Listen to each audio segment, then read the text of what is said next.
Pozdravujem. Veľa som v minulosti počul dosť o Markovi Džirasovi, o tom, ako vie priblížiť svet okolo, ľudské povahy, vzťahy, medziľudské vzťahy, ako človek funguje, ako funguje jeho myslenie. A tak som si raz povedal, že bolo by rozumné si vypočuť a priamo zažiť to, ako to robí. Tak som sa zúčastnil seminára, ktorý pojednával o komunikácii. Komunikácia dovnútra, komunikácia von. A môžem povedať, že bolo to ešte ďaleko lepšie, ako bola moja predstava. Že skutočne dal ten názor, aby sa človek mohol pozrieť sám do seba.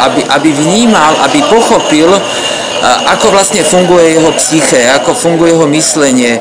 A využil tieto poznatky pre svoj život, aby ho to posúvalo dopredu.